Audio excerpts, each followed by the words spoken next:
Hello and welcome everyone to this latest edition of Can Talk. Today we'll be diving into an insightful discussion on the counselor's perspective, exploring what influences students and parents when making decisions about studying abroad, specifically from the country of Pakistan.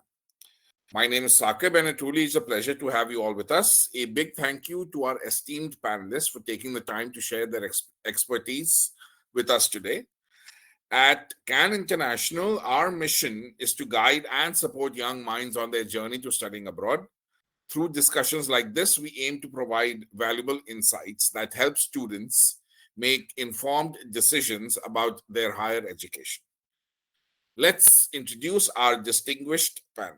Joining us from the Head Start School in Islamabad, Pakistan, we have Aisha Waheed, who is the head counselor at the institution. Next, we have international education leader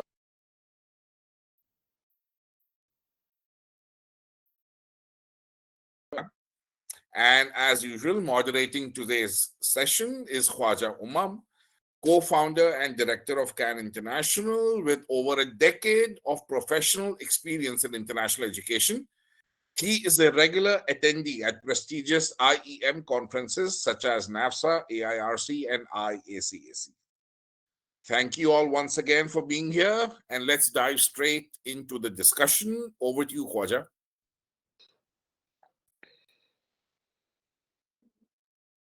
Khwaja, you're on mute, I think.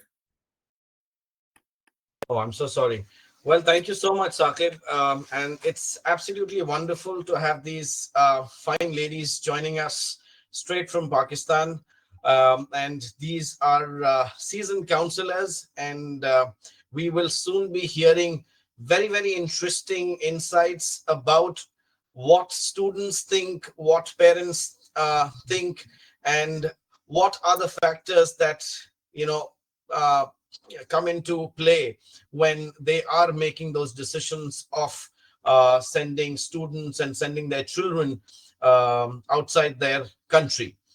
All right, so before we dive into this very, very interesting interaction, I would request both our ladies to introduce themselves very briefly to the audience. And to the audience, a very good morning.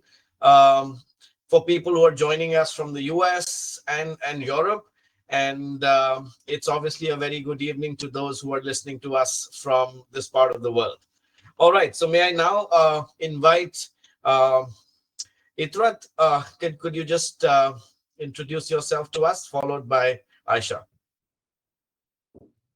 Thank you so much, Khwaja and Saki, both of you, and Can Education for, giving me this opportunity to share my views on a couple of things today.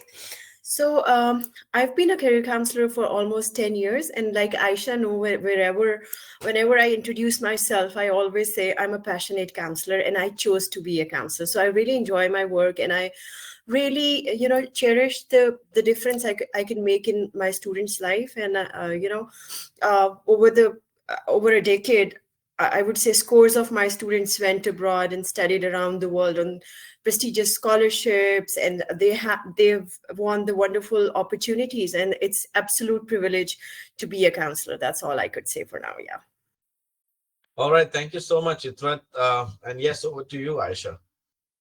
Yeah, first of all, I would like to extend my sincere,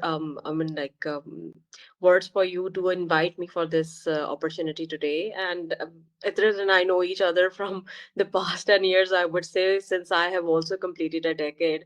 And it's going to be my 11th year in this June in the guidance counseling profession. So it has always been a very rewarding journey working with the students, placing them to the top colleges internationally. It's equally rewarding for us to see them, get going beyond what they've been dreaming about, and achieving what they ever wanted to. And we have been in that journey throughout.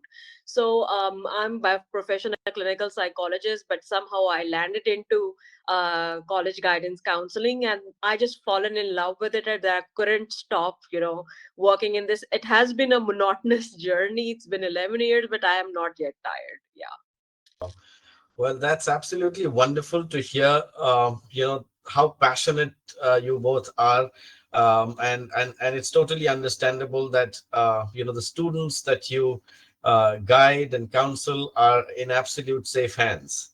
All right. So before we, dive into our set of interactive questions, before both the ladies, I let we have this, quick fact sheet about students going out to the U.S. From Pakistan, and this, of course, the source is the Open Doors. So, and we can see that last few years there is a significant rise, and over 10,000 students back to back, uh, going to the US, and therefore there is that increased interest, of universities, flocking to Pakistan more now. And when I was at NAFSA, I was meeting Kathy Aziz, who heads the Education USA there, and she was vetting this, and I had like first-hand information from her as well on this trend. And the for the regions in the US, I mean, Texas, New York, Massachusetts, California are not new to me. These are most of the countries from this part of the world choose these states, and naturally those states reflect in there. What is encouraging to see that not only graduate students but also undergrad students are taking interest in exploring higher ed opportunities at that stage. So that's very, very, very interesting, that you come across. And of course, I feel that given the population and the there is a lot of potential, and we'll of course be talking more with them on this aspect, that there is a lot of hidden potential in Pakistan that still needs to be tapped. All right, so without any further ado, let me dive straight into our questions for this evening. And my first question would be to Itrat. And so, Itrat, what are the trends that you see among students and you both have obviously over a decade of experience. So what is that trend you see when they are choosing destinations? I mean, whether it's US, whether it's UK, Australia. So can you shed some light on that, please? Thank you so much, Khwaja. This is a wonderful question. And I think it's it's a talk of town. Because whenever our students are picking the destinations for their study, obviously we're a third world country. We don't have a very flourishing economy. So number one would be budget. Number two would be because we come from a country which is struggling economically, and we have other financial issues and all kind of hiccups at the moment. So whenever we are choosing a country for our students, or parents or students are choosing for themselves, the first thing that comes into play is their budget, and then they look at the opportunities after their studies. For example, post-study work permits, if they're getting jobs, employability, what's the trend of getting employment after completing a degree from that particular university. So I would say, if they're, in Pakistan, if I be very honest and raw about it, we always think about future prospects. If you are going to US, then, you might want to get work in US, you might want to get settled there. If you're going to UK, you'll think in the similar order, because at the moment our economy is struggling, and people are looking into opportunities which would give them best future, including good employment, settlement, good quality education. Yeah. All right. So now I would like to bring in Aisha over here. And so Aisha, in your experience, you've been here again over a decade as well. So what is that percentage, or approximate percentage, if you can actually quote numbers, of students in Pakistan that are looking at opportunities to go outside their country, particularly for higher education? And of course, if are there any preferred destinations also? So thank you so much for asking this question. I have a very good example here because since I was previously working with one of the largest A-level schools in Pakistan, so I actually quotes, I can make a comparison as well. So I remember when I started working back in 2014. I mean, like I can't really tell you. Like I used to get only a few students interested in exploring options outside the Pakistan, and their Okay. parents were also reluctant because they were not very sure, like if it's a good time for Right. a not very mature a child to send, somewhere in a Right. foreign Right. land where Right. there could be a lot of challenges, there could be a lot of troubles, and in Pakistan we have a culture where um, usually we are not that independent till we graduate from the university. We do our undergrad, and after that we start earning and all. Right. So Right. I mean, the trends, I've seen the transition in over the years. So if I go to 2014 till now, I have seen a lot of raise. Like it has been increasing every year. Okay. So I remember almost like out of, let's say, if the graduating class is 600 from my previous school, so I've seen, like, from number of students applying and then eventually going to a foreign university is always different. So it all depends, again, as it stated, like there are many reasons when they are picking up their options. So again, budget is one constraint. When we see the exchange rate, and then we do the calculations and see like where could we do. And another factor, as it stated earlier, about the stay back options, or the what do we have after we acquire a degree. So I mean, like, keeping all these factors in mind, then students decide if we should just go or not. Now, if I talk about the percentage, I would say, um, if let's say 50 students are applying, I'll just give you an example. Right. I can clearly say 20 to 25 or will definitely travel to different places. It could be US, it could be UK, it could be Hong Kong, it could be Europe, Turkey, Malaysia, Mhm. China, Japan. So these are the one of the popular destinations in Pakistan for the students. So I would say, like, it's almost like I have not a very big number right now in my current school, and I see like there is a lot of potential, and I have been in talks with the parents, and they're all almost willing to send their kids to multiple. So I would say like a ratio of 40 to something between 35 to 50%. Yeah. Okay. Okay. Well, that's encouraging to hear, particularly from place like Pakistan. Now, Itrat, I would like to bring you in back, and would like to understand, when you're talking to students, when you're talking to parents, what are some of those common questions that you come across? What are those common concerns that you come across when you are guiding students, when you are counseling students? So yeah, could you shed light on that, please? Thank you, Khwaja. Actually, when we are in the process of doing university applications, or we are counseling a student for study abroad, or their career options or university options, there are multiple questions. Some are from the guidance side, and some are from the career side. Because when parents are ready or planning to, or they are thinking about sending their child abroad, like Aisha said, there are plenty of things to consider, because a child of age 16, 17, 18 is not mature enough, and Of course. considering the kind of culture we have here in Pakistan. So Mhm. some parents they begin from asking very basic questions: where they will be staying, what kind of accommodations they would get, what are the modes of transportation, how will they get bank accounts, is it safe to send them abroad, how are they going to manage, if they're going to get internships or not, what basically the question starts from security, safety, they go to cost, and then obviously after work, after education opportunities. So parents are nowadays more concerned about their future, like I said before, and obviously there's safety and security.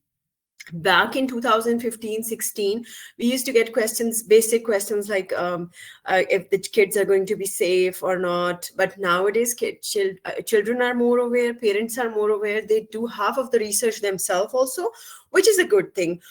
We have very well aware body of parents and students, which is, I mean, trends are changing. But yes, the questions begin from the cost of attendance, accommodation, security, safety, to budget and after work opportunities. Yeah. All right, so that's very helpful to know actually, and I'm sure the attendees would be having a lot of takeaways from this discussion that already is very interesting. All right, so Aisha, for you, how much is the influence of parents when it comes to decision making? When you're interacting with students, do you think parents play a big role?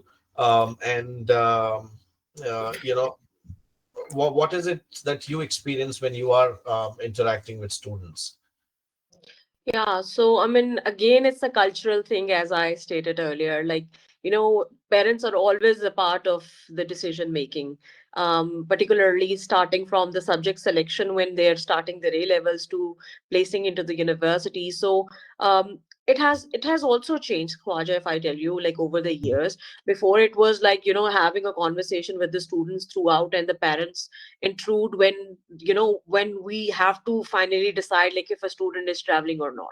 So now Right. this time what I've seen, like parents are involved from the very start. From the So big. they are discussing, they're talking about the prerequisites, okay, which subjects, and if he wants to apply to Canada or the US, what could be the potential prerequisites or the combinations that we need to have. So this process starts quite early now, and the parents have been involved throughout, like in the in their profile building, from subject selection, and Mhm.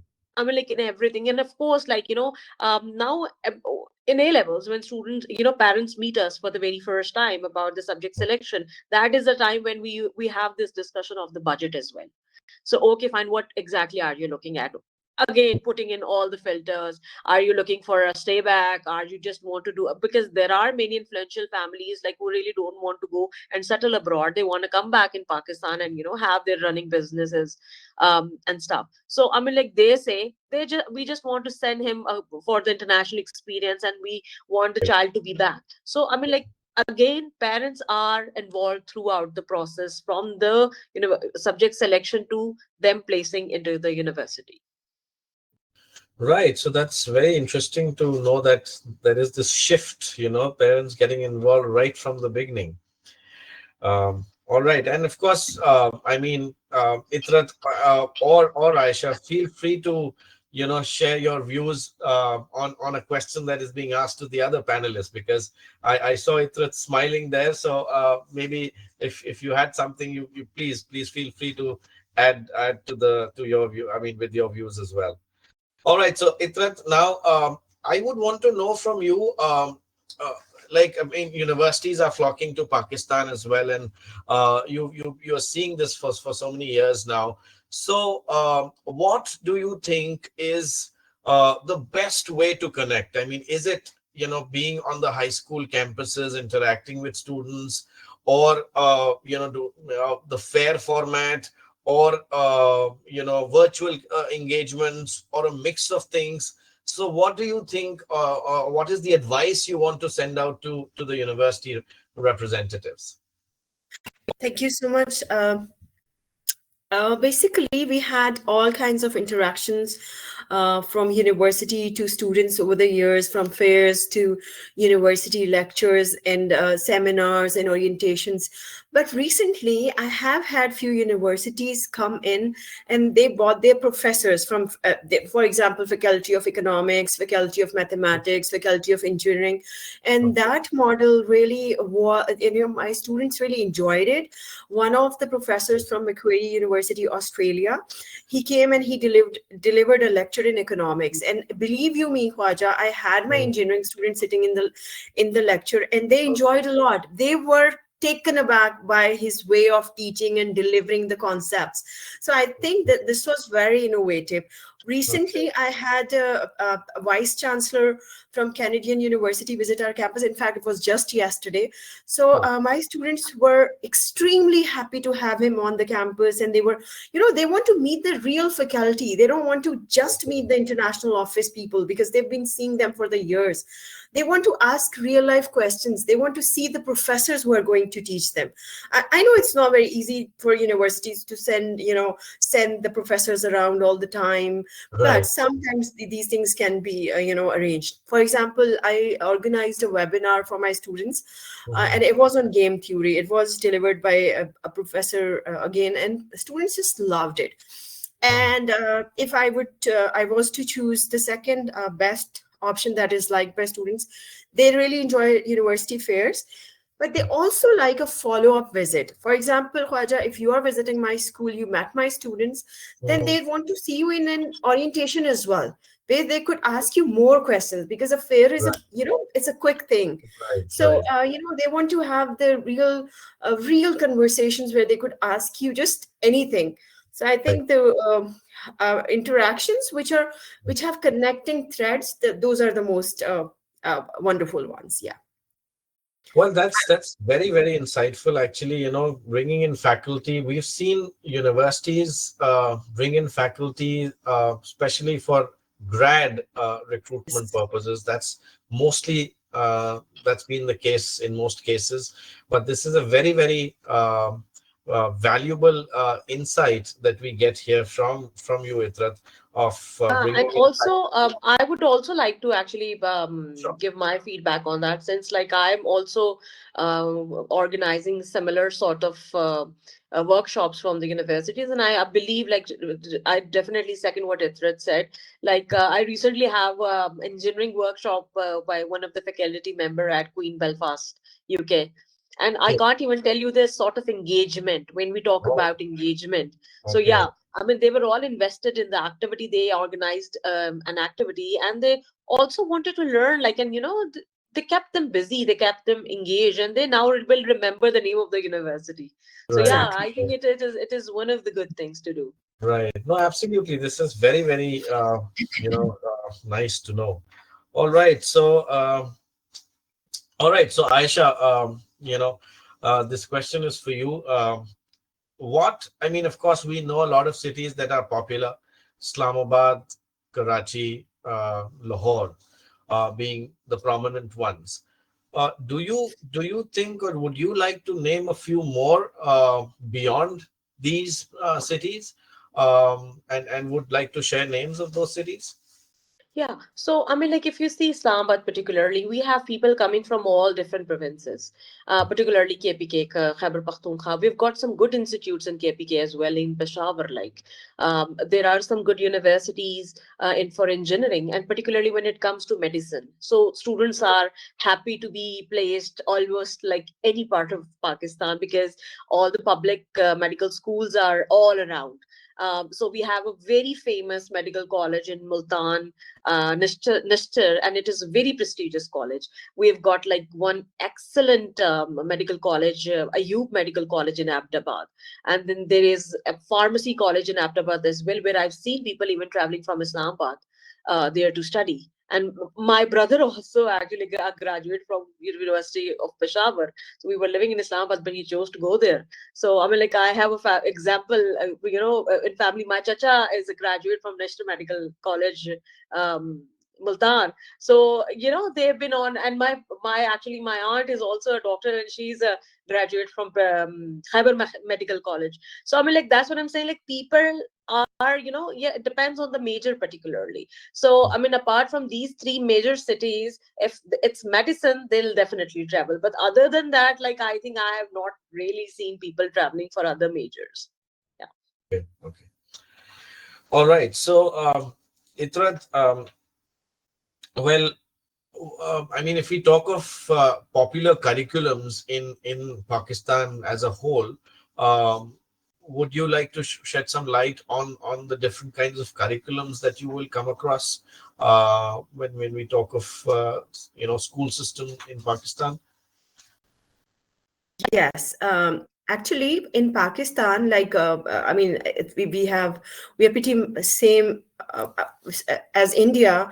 We have a national curriculum, which is where our students do grade 12 or college, and it's called FSC based system or the national curriculum system. Yeah, that's the most common one, and then there's A levels, and after A levels, I would say it's IB, and then we have other qualifications, for example, AQA, HNDs and other. But most famous is our national curriculum, which is called FSC or FA, and then we have A levels. So, but I would say that A levels is the most famous one after FSC, of course, because there's cost involved. A levels is handled by Cambridge, and you have to pay hefty amounts to appear for examinations. So we have good number of students doing A levels, but the most prominent one is, of course, the national curriculum. Yeah. All right, all right. That's helpful to hear. All right, back to you, Aisha. I mean, of course, this is a trend that South Asia as a whole is experiencing, of campuses of universities coming into your own region. So, is there some kind of similar trend that you see happening in Pakistan? Like India is kind of opening up that ways. There are a lot of campuses in the Southeast Asia region. I mean, Malaysia and Thailand being two such destinations.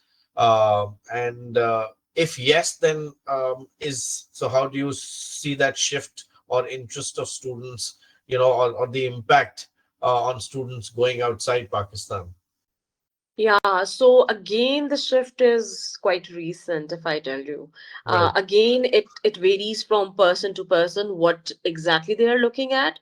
As Mhm. we've been keep mentioning what are their priorities. Are they looking for a place where they would like to stay, or if there's a place they just want to go for the experience? So now, the good and interesting thing about these destinations is that, like, Murdoch, I had a session with Murdoch Dubai, and they were telling us, like, if you, because there is a lot of rejection rate from Pakistan for Australia.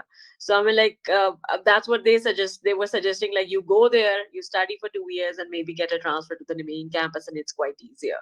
So I think this could be one of the major attractions. Second, of course, a cheaper option in low tuition. You can get, of course, the same degree, because the degree is from the main campus. I mean, it's the name of Australian or UK or a US college. So this is also because, if they can't afford to pay for the main campus, and the desire is to get a good degree from a good renowned university, now the trends have been changed. And also there are many people, like, who are promoting these universities among different students, like in the schools. So we have, like, people based in Pakistan, who bring in and give us, and educate us as counselors as well, like, about these destinations and what could be the procedures. And they, I mean, like, as far as I'll tell you honestly, Khwaja, like, I've seen, like, because we collect placement data of the students as well in the end. So students do travel. It's not like they don't go at all. I have a lot of students who went to Turkey, who went to Malaysia, who went to China, and then graduated, but the number is less. Right. So yeah, they are considering it now. But again, Okay. either they'll take a transfer to the main campus, or Mhm. the preference or the priority is always UK, Canada, Australia. I mean, like, these are the most popular destinations. Right, right. I would like to add something here. While the transnational education or the sub campuses are famous among students, but Mhm. I think it's a good thing that we have more opportunities. Aisha would agree, and you would agree as well, because Pakistani universities, especially the top universities, are very competitive. It's not very easy to get into good universities if you Right. don't have good grades. Whereas these universities sometimes accept you when your grades are, not on the higher side. So this is also an opportunity, and I see it as inclusion. Mm. So when you have transnational education available in the country, and if for example, if not inside your country, to Malaysia or other places, you're going for a foundation, I think this goes back to the philosophy of inclusion. Our students who are struggling academically a bit, they also feel included and they can do their degrees as well. I think foundations and pathways are more famous than ever nowadays, and we have a good number of students going to these programs as well. And I think if we get more cheaper pathways and foundations, that's also good, because not all the students are, doing very well in A levels nowadays. It has become quite difficult, I would say. Yeah. No, and that's a very valid point that you have come up with. It is helpful, and it helps students who may, for whatever reasons, not have performed that well.